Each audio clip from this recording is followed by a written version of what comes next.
নমস্কার নমস্কার নমস্কার নমস্কার নমস্কার নমস্কার নমস্কার নমস্কার নমস্কার নমস্কার নমস্কার আপনাদের সবাইকে সবাইকে সবাইকে নমস্কার, সবাইকে অজস্র অজস্র শুভ কামনা, সবাইকে স্বাগত জানাচ্ছি আজকের এই শরণাগত অনুষ্ঠানে এবং সবাইকে শুভ সকাল, সবাইকে শুভ সকাল। আজকে দক্ষিণায়ন সংক্রান্তি, শ্রী শ্রী সত্যনারায়ণ ব্রত। আর মেঘালয়ে একজন স্বাধীনতা সংগ্রামী, তার নাম ত্রিহৎ সিং, সেই ত্রিহৎ সিং এর নামে আজকের দিনটি উৎসর্গ করা হয়েছে। মেঘালয় খাসি সম্প্রদায়ের মানুষ স্বাধীনতার জন্য লড়াই করেছিলেন ব্রিটিশদের বিরুদ্ধে, তার কথা মেঘালয়বাসী স্মরণ করেন, আমরাও করি। কত মানুষ বলিদান দিয়েছেন, রক্ত দিয়েছেন স্বাধীনতার জন্য। এই মানুষটিও তাদেরই মধ্যে একজন, স্বাধীনতার জন্য যুদ্ধ করেছিলেন। এবারে বেনি মাধবশীলের পঞ্জিকা অনুযায়ী আজকের দিনটার কথা। আজকে 31শে আষাঢ় 1431, ইংরেজির 16ই জুলাই 2024, মঙ্গলবার। আজকে দশমী।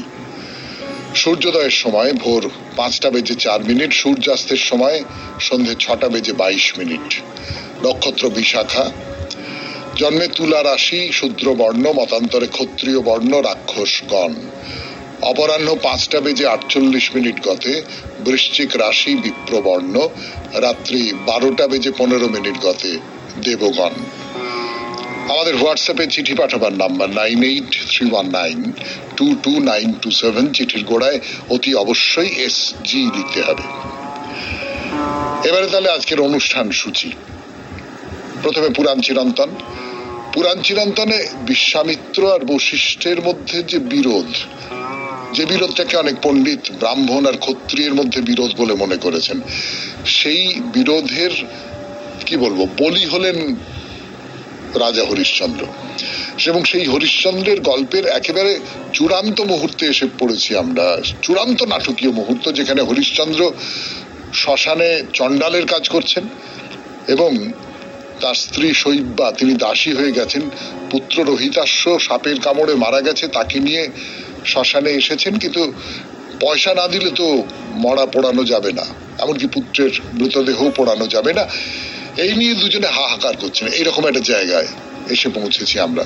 মানুষ কত কষ্ট পেতে পারে, কত কষ্ট পেতে পারে জীবনে। হরিশ্চন্দ্র তার একটা উদাহরণ, হরিশ্চন্দ্র শৈব্যা তার উদাহরণ। তো পুরাণ চিরন্তনের পরে আমরা চলে যাব স্বামী বিবেকানন্দের রচনা থেকে পাঠ। এই পর্বে প্রাণায়াম নিয়ে স্বামীজির একটি লেখা আছে, সেই লেখাটা পড়ে শোনাই আপনাদের। আপনারা অনেকে প্রাণায়াম করেন, স্বামীজি প্রাণায়াম সম্পর্কে কি বলছেন সেটা শোনাবো। তারপরে কথামৃত থেকে পাঠ, ঠাকুর শ্রী রামকৃষ্ণ পরমহংসদেবের কথামৃত থেকে পড়ে শোনাচ্ছি আপনাদের অনেকদিন ধরে। আপনাদের চিঠিপত্র এবং শেষে বাইরে দূরে আমরা এখন আছি কামারপুকুরে। 92.7 বিগ FM এ শরণাগত অনুষ্ঠান শুনছেন। প্রথমে পুরাণ চিরন্তন, ফিরে আসছি গানের পর। রোহিতাশ্ব মারা গেছে সাপের কামড়ে, শৈব্যা তাকে নিয়ে শ্মশানে এসেছে। সেই শ্মশানে চণ্ডাল হয়ে দাঁড়িয়ে রয়েছেন হরিশ্চন্দ্র। তিনি বলছেন যে না, আমি তো পারি না, আমি তো পারি না, আমি তো মালিকের দাস। মালিক আমাকে বলে দিয়েছে যে শ্মশানে যে অর্থটা দিতে হয়, সেই অর্থটা না দিলে কোনো মৃতদেহ সৎকার করা যাবে না। শৈব্যার কাছে তো কোনো অর্থ নেই। শৈব্যা কেমন করে তাহলে ছেলের সৎকার কি করে হবে? এই নিয়ে দুজনে দুজনকে জড়িয়ে ধরে কান্না কান্না কান্না। তাদের দুঃখ দেখে পাষাণও বুঝি গলে যাবে। তা শৈব্যা বলছে যে আমাদের ছেলে ঠিক মতো সৎকার করে দাও, যাতে অন্তত মৃত্যুর পরে তার সদ্গতি হয়। তা হরিশ্চন্দ্র বলছেন কিন্তু মালিক আমাকে দায়িত্ব দিয়েছে, ঠিক মূল্য দিয়ে তবে সৎকার করা যাবে, আমি তার অন্যথা করবো কি করে? তা শৈব্যা বলছে আমার কাছে তো টাকা পয়সা নেই, তাহলে কি হবে? আমার বাচ্চার সৎকার হবে না। হরিশ্চন্দ্র বলছেন আমি তো অন্যায্য করতে পারবো না শৈব্যা, তাতে মালিকের প্রতি অবিচার করা হবে, আমি করতে পারি না, কিছুতেই পারি না। দুজনে আবার কাঁদছে, কাঁদতে কাঁদতে মরে যাবেন এরকম একটা অবস্থা।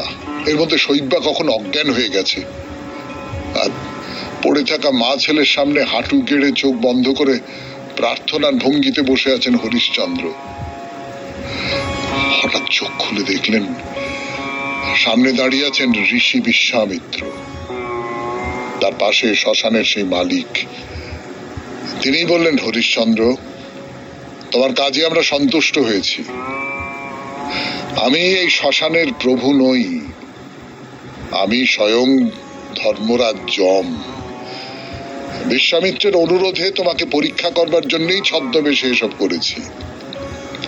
তুমি সমস্ত পরীক্ষায় সসম্মানে উত্তীর্ণ হয়েছ। আমি তোমাকে বর দিতে চাই। বলো, কি বর চাও? হরিশ্চন্দ্র, এই সমস্তটা মিথ্যে, সমস্তটা আমাকে পরীক্ষা করবার জন্য। প্রভু, প্রভু যদি বর দিতেই চান, রোহিতাশ্ব আমাদের একমাত্র সন্তান, ওকে বাঁচিয়ে দিন প্রভু। ও তো এখনো একেবারে শিশু, পৃথিবীর কোনো কিছুই দেখে উঠতে পারেনি, ওকে বাঁচিয়ে দিন। যমরাজ বললেন, বেশ, তাই হবে। গায়ে হাত দিতেই ঘুম ভেঙে ওঠার মতো করে জেগে উঠল রোহিতাশ্ব। অনেক দিন পরে, অনেক অনেক অনেক দিন পরে হরিশ্চন্দ্র, শৈব্যা, রোহিতাশ্ব তারা আনন্দ করলেন। আনন্দ, আনন্দ, আনন্দ।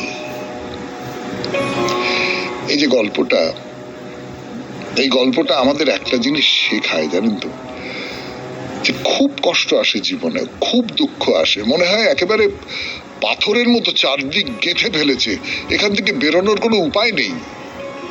কিন্তু রাস্তা বেরিয়ে আসে, ঠিক বেরিয়ে আসে। জীবনটা এত বড় না, কখন কোন ফাঁক দিয়ে যে আলো আসবে সে বার করা খুব মুশকিল। কাজেই হতাশ হবেন না, আশা ছেড়ে দেবেন না। আশা ছেড়ে দেওয়ার মতো অভিশাপ আর কিছু হতে পারে না।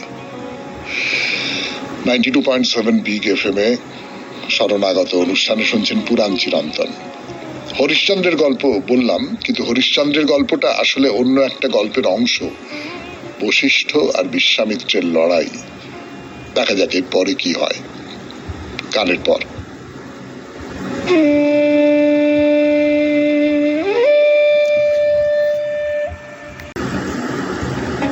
এই যে হরিশ্চন্দ্রের গল্পটা বললাম আপনাদের 92.7 বিগ FM এ শরণাগত অনুষ্ঠানে। হরিশ্চন্দ্র তো বশিষ্ঠ দেবের শিষ্য। এই হরিশ্চন্দ্রকে নিয়ে যে এত সব কাণ্ড ঘটে গেছে তার কিচ্ছু ঋষি বশিষ্ঠ জানতে পারেননি। সেই সময় তিনি অনেক দূরে গভীর তপস্যায় মগ্ন ছিলেন। এর মধ্যে তপস্যা শেষ হয়েছে, তপস্যা শেষ হয়েছে, তিনি এই মর্ত পৃথিবীতে তার চেতনা ফিরে এসেছে। তারপর তিনি জানতে পেরেছেন যে হরিশ্চন্দ্রকে এই রকম কষ্টের মধ্যে দিয়ে যেতে হয়েছে, এই রকম অপমানের মধ্যে দিয়ে যেতে হয়েছে, এরকম নিগ্রহের মধ্যে দিয়ে যেতে হয়েছে। ভয়ঙ্কর রেগে গেছেন। আবার শুনেছেন বিশ্বামিত্রই এসবের মূলে। তখন এত বড় সাহস! হ্যাঁ, আমার শিষ্য হরিশ্চন্দ্র, আমার প্রিয়তম শিষ্য, তার প্রতি এই অত্যাচারের এর প্রতিশোধ আমাকে নিতেই হবে বলে তিনি ছুটেছেন বিশ্বামিত্রের কাছে। এখনই এখনই এখনই এর বিহিত করতে হবে। বিশ্বামিত্রকে খুঁজে বার করেছেন, তার সামনে এসে দাঁড়িয়ে বলেছেন, তুমি এত নিষ্ঠুর বিশ্বামিত্র, আমার প্রিয় রাজাকে তুমি এত কঠিন সাজা দিয়েছ, তোমাকে আমি অভিশাপ দিলাম, এখনই তুমি সারস পাখিতে পরিণত হও। বিশ্বামিত্র তিনিও তো ঋষি, অনেক তপস্যা করেছেন, তিনি বা কেন ছাড়বেন? তিনিও বললেন যে, ও আচ্ছা, পুরোটা না শুনে না বুঝেই আমাকে অভিশাপ দিয়ে দিলে, আমিও তোমাকে অভিশাপ দিচ্ছি, তুমিও আমার মতো পাখি হয়ে যাবে। দুজন পরস্পরকে এইরকম করে অভিশাপ দিলেন। সঙ্গে সঙ্গে দুই মুনি, বিশ্বামিত্র আর বশিষ্ঠ, সারস আর হাসে পরিণত হলেন। এই পর্যন্তই থাক। এই কাহিনীর শেষটা কেমন করে হলো সেটা না হয় পরের দিন বলবো। আপাতত গান, গানের পর স্বামী বিবেকানন্দের রচনা থেকে পাঠ, প্রাণায়াম। ফিরে এলাম 92.7 বিগ FM এ শরণাগত অনুষ্ঠানে। স্বামী বিবেকানন্দের রচনা থেকে পড়ে শোনাবো প্রাণায়াম। 1900 খ্রিস্টাব্দের 28 মার্চ সান ফ্রান্সিসকোতে এই বক্তৃতাটি দিয়েছিলেন স্বামীজি, বলা বাহুল্য ইংরেজিতে, কিন্তু তার বাংলা অনুবাদ পড়ে শোনাবো। অতি প্রাচীনকাল হইতে ভারতবর্ষে নিঃশ্বাস প্রশ্বাসের নিয়ন্ত্রণ অভ্যাস জনপ্রিয়তা লাভ করিয়া আসিতেছে। এমনকি ইহা মন্দির দর্শন বা স্তব স্তোত্রাদি পাঠের মতো ধর্মাচরণের একটি অঙ্গরূপে পরিণত হইয়াছে। আমি এই বিষয়ের প্রতিপাদ্যগুলি তোমাদের নিকট উপস্থাপিত করিবার চেষ্টা করিব। তোমাদিগকে আমি বলিয়াছি, ভারতীয় দার্শনিক কিভাবে সমগ্র বিশ্ব ব্রহ্মাণ্ডকে দুটি বস্তুতে পর্যবসিত করেন, প্রাণ ও আকাশ। প্রাণ অর্থে শক্তি, যাহা কিছু গতি বা সম্ভাব্য গতি, চাপ, আকর্ষণ, বিদ্যুৎ, চুম্বক শক্তি, শরীরের ক্রিয়া নিচয়, মনের স্পন্দন প্রভৃতি রূপে প্রকাশ পাইতেছে, সবই সেই এক মূল শক্তি প্রাণের অভিব্যক্তি। প্রাণের শ্রেষ্ঠ বিকাশ হইল যাহা মস্তিষ্কে বুদ্ধির আলোক রূপে অভিব্যক্ত। শরীরে প্রাণের যত কিছু অভিব্যক্তি, তাহার প্রত্যেকটিকে মন দ্বারা নিয়ন্ত্রিত করা উচিত। শরীরকে সম্পূর্ণভাবে মনের অধিকারে আনা চাই। আমাদের সকলের পক্ষে ইহা সম্ভব নয়, বরং আমাদের অধিকাংশের ক্ষেত্রে ইহার বিপরীতটিই সত্য। যাহা হোক, আমাদের লক্ষ্য হইল মনকে এমন ভাবে তৈরি করা যাহাতে খুশি মতো সে শরীরের প্রত্যেক অংশ শাসন করিতে পারে। ইহাই তত্ত্ববিচার ও দর্শনের দৃষ্টিভঙ্গি। অবশ্য আমরা বাস্তব ক্ষেত্রে যখন আসি তখন ইহা খাটে না। তখন আমরা গাড়িটিকে ঘোড়ার আগে স্থাপন করিয়া বসি। শরীরই তখন মনের উপর কর্তৃত্ব করে। আঙুলে কেহ চিমটি কাটিলে আমি যন্ত্রণা বোধ করি। দেহেরই প্রভাব মনের উপর চলিতে থাকে। দেহে অবাঞ্ছিত কিছু ঘটিলে আমার দুশ্চিন্তার অবধি থাকে না, আমার মনের সাম্যচ্যুতি ঘটে। এই অবস্থায় শরীরই আমাদের মনের প্রভু। আমরা দেহের সহিত এক হইয়া যাই, নিজদিগকে শরীর ছাড়া আর কিছু ভাবিতে পারি না। তত্ত্বদর্শী আসিয়া আমাদিগকে এই দেহাত্মবুদ্ধির বাইরে যাইবার পথ দেখান। আমাদের প্রকৃত স্বরূপ কি তাহা তিনি আমাদিগকে শিক্ষা দেন। তবে যুক্তি বিচার দ্বারা বুদ্ধিতে ইহা ধারণা করা ও স্বরূপের প্রত্যক্ষানুভূতি, এই দুইয়ের সুদীর্ঘ ব্যবধান রহিয়াছে। যেমন একটি বাড়ির নকশা ও বাস্তব বাড়িটির মধ্যে প্রচুর পার্থক্য থাকে। অতএব ধর্মের প্রকৃত লক্ষ্যে পৌঁছিবার জন্য নানা প্রণালী থাকা চাই। পূর্ববর্তী আলোচনার সময় আমরা তত্ত্বজ্ঞানের পন্থা অনুশীলন করিতেছিলাম। আত্মস্বরূপে দাঁড়াইয়া সবকিছুকে নিয়ন্ত্রিত করা, আত্মার মুক্ত স্বভাব ঘোষণা করা, শরীরের সাহায্য না লইয়া শরীরকে জয় করা। গীতা বলেন, ইহা খুবই কঠিন, সকলের জন্য এই পথ নয়। দেহাসক্ত ব্যক্তির পক্ষে এই সাধনা দুষ্কর। কিছু স্থূল সহায়তা পাইলে মন স্বাচ্ছন্দ্য বোধ করে। মন নিজেই এই চরম আধ্যাত্মিক সত্যের অনুভূতি যদি সম্পাদন করিতে পারে, তাহা হইলে তদপেক্ষা সঙ্গত আর কিছু আছে কি? কিন্তু দুঃখের বিষয়, মন তাহা পারে না। আমাদের অধিকাংশের ক্ষেত্রে স্থূল সাহায্যের প্রয়োজন হয়। রাজযোগের প্রণালী হইল এই স্থূল সাহায্যগুলি গ্রহণ করা। উহা আমাদের শরীরের ভিতর যেসব শক্তি ও সামর্থ্য রহিয়াছে, সেগুলিকে কাজে লাগাইয়া কতকগুলি উন্নত মানসিক অবস্থা সৃষ্টি করে এবং মনকে উত্তরোত্তর সবল করিয়া উহাকে তাহার হৃত সাম্রাজ্য পুনঃপ্রাপ্তিতে সহায়তা করে। কেবল ইচ্ছা শক্তি প্রয়োগ করিয়া কেহ যদি চরম আত্মতত্ত্ব উপলব্ধি করিতে পারে, তাহা তো অতি উত্তম। কিন্তু আমরা অনেকেই তো উহা পারি না। সেজন্য আমাদিগকে স্থূল সাহায্য অবলম্বন করিয়া ক্রমশ ইচ্ছা শক্তিকে লক্ষ্য পথে লইয়া যাইতে হইবে। শুনলেন স্বামী বিবেকানন্দের রচনা থেকে পাঠ প্রাণায়াম। এরপর কথামৃত। ফিরে আসছি গানের পর। ফিরে এলাম গানের পর 92.7 বিগ এফএম এ শরণাগত অনুষ্ঠানে। এইবার কথামৃত থেকে পড়ে শোনাবো আপনাদের। ঠাকুর, আমাদের ঠাকুর শ্রী রামকৃষ্ণ পরমহংসদেব পাঠশালা পালানো ছেলে তো, কিন্তু তা সত্ত্বেও দেখুন কত কি জানেন। মানে এই যে সাধ্য সাধনার পর কুলকুণ্ডলিনী জাগ্রতা হন, হীরা পিঙ্গলা সুষুম্না নারী, এই সমস্ত কিছু কিন্তু ঠাকুরের জানা। সমস্ত কিছুই ষড়চক্র বলতে যেটা বোঝায় আমাদের সাধন পদ্ধতিতে ষড়চক্র, সেই ষড়চক্র সম্পর্কে তিনি খুব ভালো জানেন, বলতে পারেন, ব্যাখ্যা করে দিতে পারেন। তার কারণ আর কিছু নয়, তিনি তো এই সমস্ত কিছুর মধ্যে দিয়ে গেছেন। তার বই পড়া পণ্ডিতই নেই, কিন্তু তার অভিজ্ঞতার যে যে ব্যাপ্তি, যে জ্ঞান, যে গভীরতা, সেইটা তো আছে। মানে ধরুন, একটা হয় আমি পুঁথি পড়লাম, ওই ওই ওই ঠাকুরের কথাই বলতে হবে, ঠাকুরের উপমাই দিতে হবে, উপমায় ঠাকুরের কাছাকাছি আর কে আছেন। সেটা হচ্ছে যে আমি কাশির কথা শুনেছি আর আমি কাশিতে গেছি, এই দুইয়ের মধ্যে তো একটা তফাৎ আছে। ঠাকুর কাশির কথা শোনেননি বা কাশির কথা পড়েননি, ঠাকুর কাশিতে গেছেন।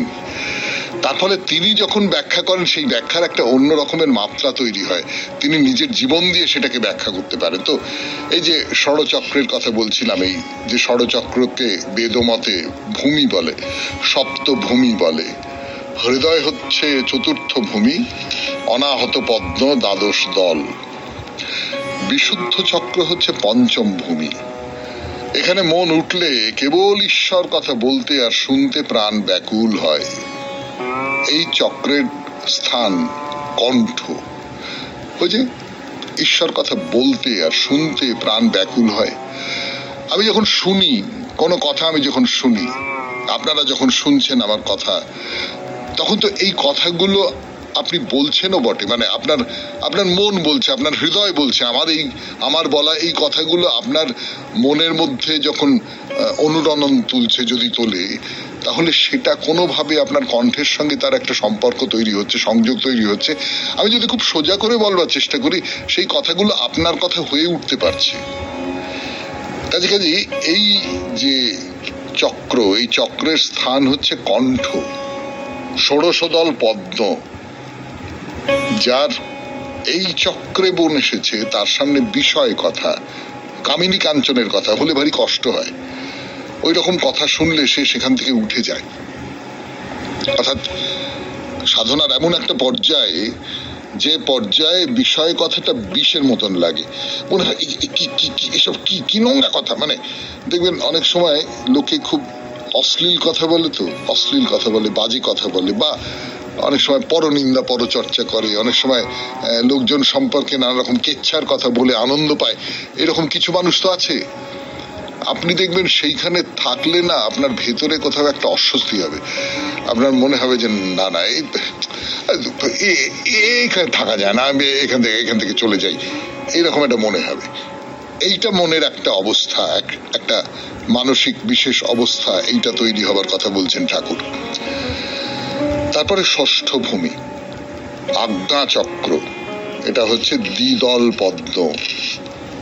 এখানে কুলকুণ্ডলিনী এসে ঈশ্বরের রূপ দর্শন হয়, কিন্তু একটু আড়াল থাকে। যেমন লণ্ঠনের ভেতর আলো, মনে হয় আলো ছুঁলাম, কিন্তু একটা ব্যবধান আছে, কাঁচের ব্যবধান আছে বলে ছোঁয়া যায় না। 92.7 বিগ FM এ শুনছেন কথা অমৃত থেকে পাঠ। আমি আছি আপনাদের সঙ্গে, আপনাদের সৌমিত্র বসু। ফিরে আসছি গানের পর। ভূমির কথা বলছেন ঠাকুর, বেদে যাকে ভূমি বলেছে সেই ষড়ভূমির কথা বলছেন 92.7 বিগ FM এ শরণাগত অনুষ্ঠানে। সাধনার একটা পর্যায়ে, যে পর্যায়ের কথা বললাম আপনাদের, আমি ঈশ্বরকে দেখতে পাচ্ছি, অনুভব করতে পাচ্ছি, তিনি আমার চারপাশে আছেন, তিনি ব্যাপ্ত হয়ে আছেন, সবটাই ঠিক আছে, কিন্তু আমি কোথাও একটা আড়াল আছে, কোথাও একটা ওই ভারী চমৎকার একটা উপমা দিয়েছেন, যে যেন লণ্ঠনের মতন, লণ্ঠনের কাঁচের ভেতরে আগুনের শিখা কাঁপছে, সেইটা আমি খুব স্পষ্ট করে দেখতে পাচ্ছি, কিন্তু আমি তাকে ছুঁতে পারছি না। তার আর আমার মধ্যে কোথাও একটা বেড়া থেকে যাচ্ছে। এটা একটা পর্ব। তারপরে ঠাকুর বলছেন সপ্তম ভূমি, সহস্রার পদ্ম। সেখানে কুণ্ডলিনী গেলে সমাধি হয়। সহস্রারে সচ্চিদানন্দ শিব আছেন, তিনি শক্তির সহিত মিলিত হন, শিব শক্তির মিলন। সহস্রারে মন এলে সমাধিস্থ হয়ে আর বাহ্য থাকে না, সে আর দেহ রক্ষা করতে পারে না, মুখে দুধ দিলে দুধ গড়িয়ে যায়। এই অবস্থায় থাকলে 21 দিনে মৃত্যু হয়। কালা পানিতে গেলে জাহাজ আর ফেরে না।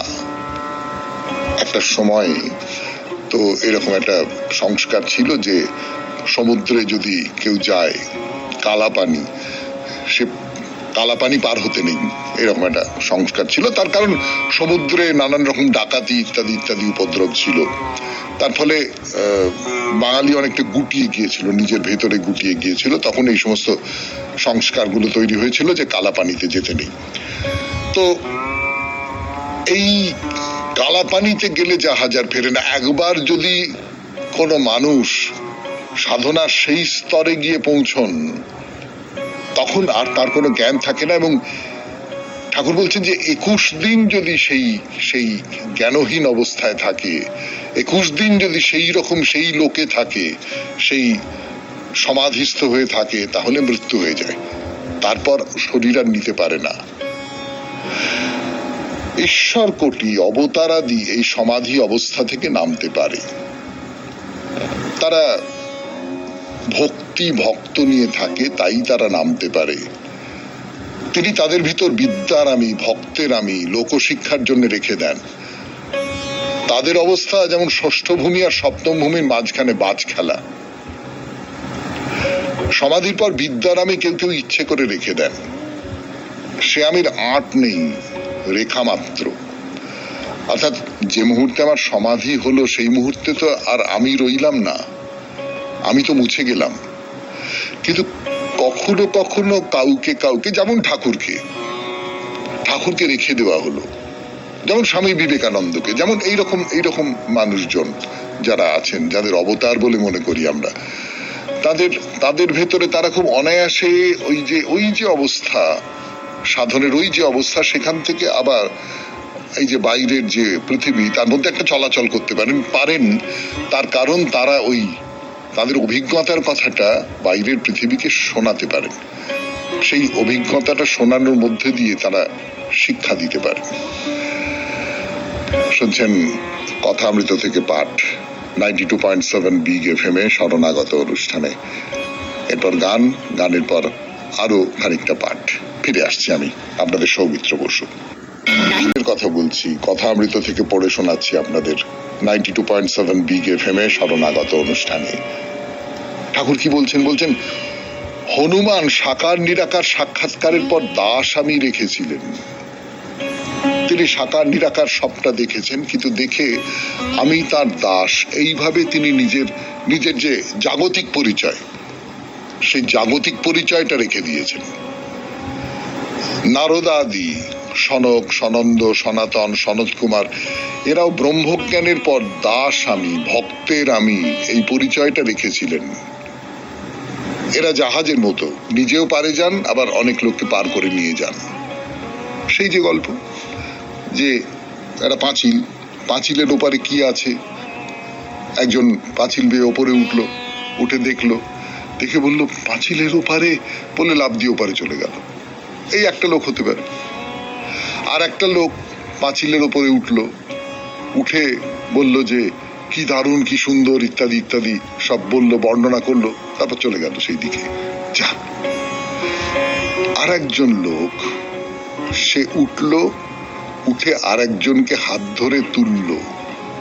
অর্থাৎ আমি যেখানে গেছি তুমিও সেইখানে চলো, আমি তোমাকেও সঙ্গে করে নিয়ে যাব।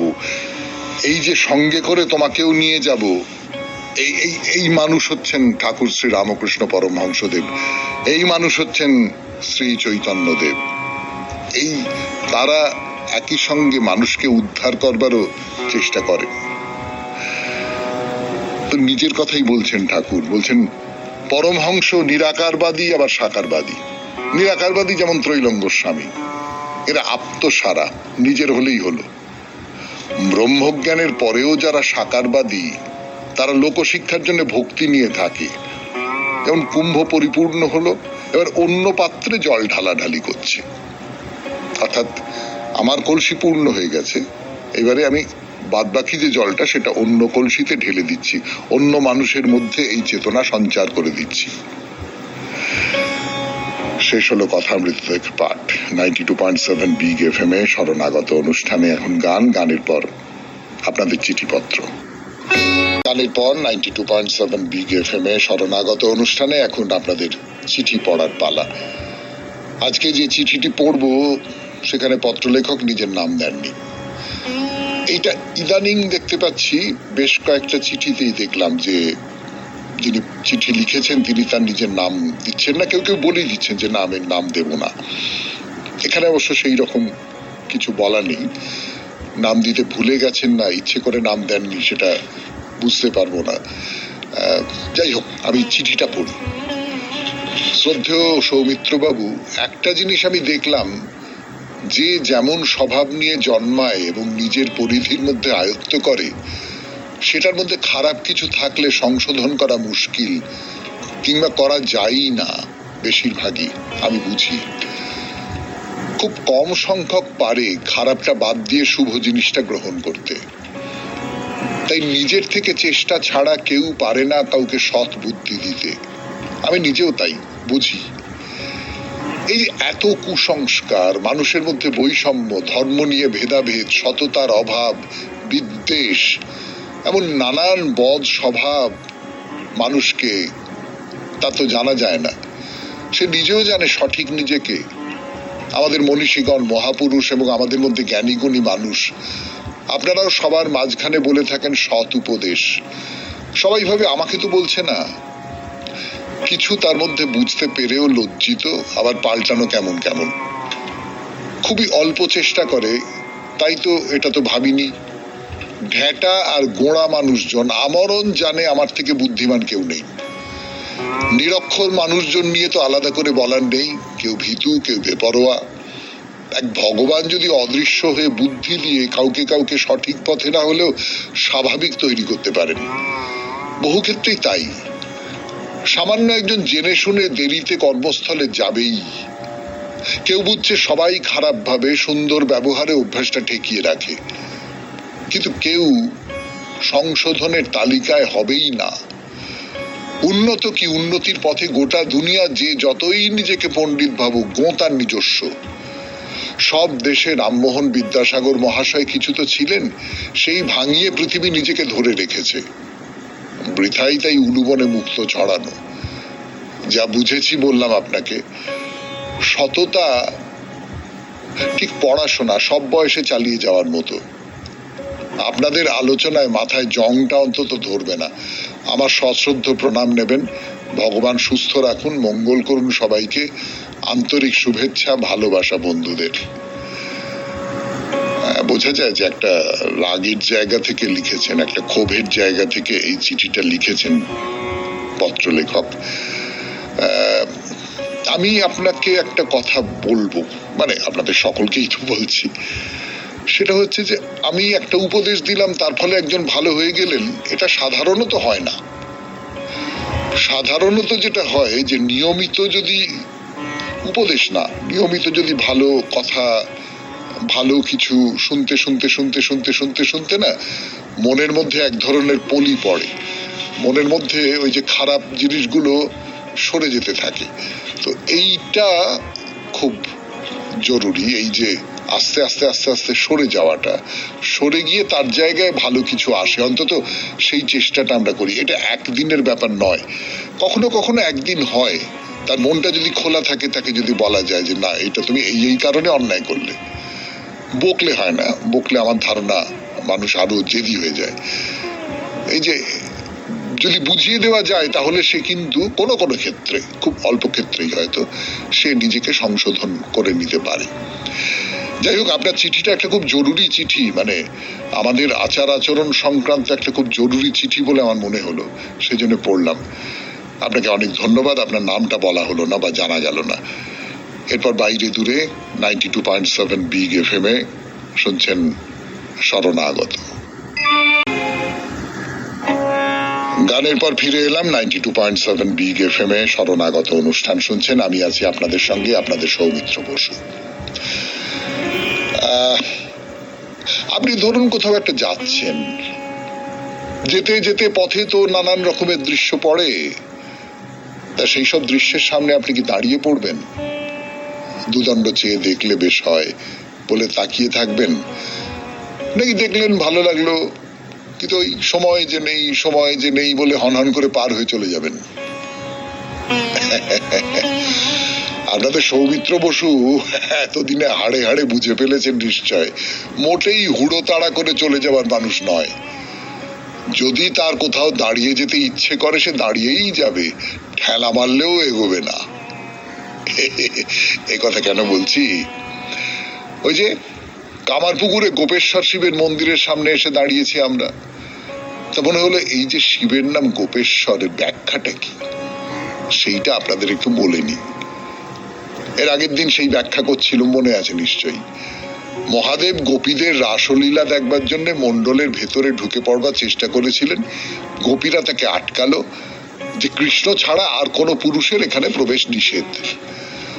তখন মহাদেব নারী বেশ ধারণ করলেন। তা রাধা যখন তাকে জিজ্ঞেস করলেন তিনি এত কাণ্ড করতে গেলেন কেন, মহাদেব উত্তর দিলেন তিনি রাধার দিব্য রসময়ী রাসমূর্তি দেখতে চান। রাধা তখন তাকে বর দিতে চাইলেন। মহাদেব কি বর চাইলেন বলুন তো? মহাদেব বর চাইলেন আমি যেন আপনাদের চরণ কমলে সব সময় থাকতে পারি। ভাবুন একবার, মহাদেব ত্রিদেবতার অন্যতম, সৃষ্টি স্থিতি লয়ের অন্যতম দেবতা মহাদেব, রাধার কাছে তিনি কি চাইছেন? যে আমি যেন আপনাদের চরণ কমলে সব সময় থাকতে পারি। আসলে আপনারা বুঝতেই পারছেন যে বৈষ্ণব ধর্মকে বড় করে তোলবার জন্যই এমন একটা আখ্যান তৈরি করা হয়েছে। তো যাই হোক, সেই থেকে গোপেশ্বর মহাদেব বৃন্দাবনে আছেন এবং তাকে দর্শন না করলে বৃন্দাবন দর্শন সম্পূর্ণ হবে না। বৃন্দাবন কিন্তু শ্রীকৃষ্ণের লীলাভূমি, সেখানে একজন শিবকে, একটি শিবের মন্দিরকে দর্শন না করলে বৃন্দাবন দর্শন অসম্পূর্ণ থেকে যাবে। এইটা হচ্ছে প্রাচীন হিন্দু ঐতিহ্য, ভারতীয় ঐতিহ্য। এই একাকার হয়ে যাওয়াটা, এই বিরোধটাকে দূর করে দেওয়া। 92.7 বিগ FM এ শরণাগত অনুষ্ঠানে শুনছেন বাইরে দূরে। আমি আছি আপনাদের সঙ্গে, আপনাদের সৌমিত্র বসু। ফিরে আসছি কামারপুকুরের গোপেশ্বর শিবের মন্দিরের কথায়। বলছিলাম আপনাদের গানের আগে 92.7 বিগ FM এ শরণাগত অনুষ্ঠানে গোপেশ্বর শিবের যে বৃত্তান্ত বৃন্দাবনের মন্দিরের, সেসব কথা বলা হলো। কিন্তু না, আমাদের কামারপুকুরের গোপেশ্বর শিবকে নিয়ে তেমন কোনো আখ্যান নেই। এখানে যে আখ্যানটা আছে সেটা হচ্ছে যে ঠাকুর শ্রী রামকৃষ্ণ পরমহংসদেব তিনি সাধনার একটা পর্যায়ে পৌঁছে প্রায় উন্মাদের মতন হয়ে গেছেন। সবাই বলছে এই ছেলেটা পাগল হয়ে গেল, পাগল হয়ে গেল। তখন চন্দ্রমণি ঠাকুরের মা এই শিব মন্দিরে হত্যে দিয়েছিলেন। আগের যে গল্পটা বললাম সেটা ওই বৃন্দাবনের গোপেশ্বর শিবের গল্প। এখানে নামটা আছে, এই নামটার তো একটা ইতিহাস আছে, যাকে বলে পৌরাণিক ইতিহাস। কামারপুকুরের এই গোপেশ্বর শিবের মন্দির যাদের জানা ছিল না তাদের জানা হয়ে গেল, মন্দ কি। এইবার তাহলে ফিরে আসি এই কামারপুকুরের গোপেশ্বর শিবের মন্দিরের কথায়। খুব ছোট মন্দির, কিন্তু আমার তো ভারী সুন্দর লাগলো দেখতে। চার চৌকো একটা লাল রঙের উঠোন, তার এক প্রান্তে এই সরু সরু সিমেন্ট আর কাঠের যে ঠেকনা দেওয়া একটা টিনের চালা। ঠিক মনে হবে কোনো একেবারেই নিম্নবিত্ত কোনো গেরস্থ বাড়ি তার উঠোনের উপর দাঁড়িয়ে আছে। তা সেইভাবে দেখা যায় বই কি। আমাদের বাঙালিদের কল্পনায় শিব তো ভিখিরি, তাই নিয়ে মা দুর্গার সঙ্গে তার নিত্য ঝগড়া। আপনারা মঙ্গল কাব্যে দেখবেন এই মন্দিরের সামনে এসে দাঁড়ালে মনে হবে এক গরিবের বাড়ির উঠোনে এসে দাঁড়িয়েছি। তফাতের মধ্যে শুধু বাঁদিকের দেওয়ালে জটাজুটোধারী শিব ঠাকুরের একটা আঁকা ছবি, বেশ বড় করে আঁকা। ভেতরে ঢুকে দেখলেন শিবের সেই লিঙ্গ রূপ। তা মন্দির থেকে বেরিয়ে পেছন দিকে একটা রাস্তা আছে, সরু রাস্তা। সেই রাস্তা দুপাশে বাড়ি, একজন দুজন মানুষ পাশাপাশি চলাচল করতে পারে। সেই রাস্তা ধরে একটু এগিয়ে গেলেই একটা বিরাট পুকুর। মনে করে দেখুন, এই পুকুর আপনি আগেও দেখেছেন। এই হলো কামারপুকুর। তাহলে এখানে আসবার রাস্তা মন্দিরের থেকে কাছেই। হয়ে গেল দেখা, উঠে পড়ুন। টোটোয় চড়ে টো টো করে ঘুরে বেড়াচ্ছি আমরা। খানিকটা এগিয়ে এইবার লাহাবাবুদের মন্দির, বেশ বড় মন্দির। এতক্ষণ যে মন্দিরগুলো দেখছিলাম সেগুলো ছোট ছোট, তার মধ্যে ছোট বড় আছে, কিন্তু এই মন্দিরটা বেশ বড়। ঠাকুরের বাবা ক্ষুদিরাম চট্টোপাধ্যায় এই মন্দিরেই নিয়মিত পুজো করতেন। তা মন্দিরের মাথার উপরে লাল রঙে বড় বড় করে লেখা আছে লাহাবাবুদের শ্রী শ্রী দুর্গা মাতার মন্দির। এই মন্দিরের কথা বলবো আগামীকাল 92.7 বিগ FM এ শরণাগত অনুষ্ঠানে। আজকের মতো তাহলে অনুষ্ঠান শেষ করার অনুমতি দিন। আমাদের হোয়াটসঅ্যাপে চিঠি পাঠাবার নাম্বার 9831922927। চিঠির গোড়ায় অতি অবশ্যই SG লিখে দেবেন। কবিতা দিয়ে শেষ করি। আমার ঘরের সম্মুখেই পাকে পাকে জড়িয়ে শিমুল গাছে উঠেছে মাধবী লতা। আষাঢ়ের রসস্পর্শ লেগেছে অন্তরে তার। সবুজ তরঙ্গগুলি হয়েছে উচ্ছল পল্লবের চিক্কন হিল্লোলে। বাদলের ফাঁকে ফাঁকে মেঘচ্যুত রৌদ্র এসে ছোঁয়ায় সোনার কাঠি অঙ্গে তার। মজ্জায় কাঁপন লাগে, শিকড়ে শিকড়ে বাজে আগমনী। যেন কত কি যে কথা নীরবে উৎসুক হয়ে থাকে শাখা প্রশাখায়। এই মৌন মুখরতা সারা রাত্রি অন্ধকারে ফুলের বাণীতে হয় উচ্ছ্বসিত, ভোরের বাতাসে উড়ে পড়ে। আমি একা বসে বসে ভাবি, সকালের কচি আলো দিয়ে রাঙা ভাঙা ভাঙা মেঘের সম্মুখে বৃষ্টি ধোয়া মধ্যাহ্নের গরুচরা মাঠের উপরে আঁখি রেখে নিবিড় বর্ষণে আর্ত শ্রাবণের আর্দ্র অন্ধকার রাতে নানা কথা ভিড় করে আসে গহন মনের পথে। বিবিধ রঙের সাজ, বিবিধ ভঙ্গিতে আসা যাওয়া। অন্তরে আমার যেন ছুটির দিনের কোলাহলে কথাগুলো মেতেছে খেলায়। তবুও যখন তুমি আমার আঙিনা দিয়ে যাও ডেকে আনি, কথা পাইনি তো। কখনো যদি বা ভুলে কাছে আসো, বোবা হয়ে থাকি। অবারিত সহজ আলাপে সহজ হাসিতে হলো না তোমার অভ্যর্থনা। অবশেষে ব্যর্থতার লজ্জায় হৃদয় ভরে দিয়ে তুমি চলে যাও। তখন নির্জন অন্ধকারে ফুটে ওঠে ছন্দে গাঁথা সুরে ভরা বাণী। পথে তারা উড়ে পড়ে, যার খুশি সাজি ভরে নিয়ে চলে যায়। খুব ভালো থাকবেন, আনন্দে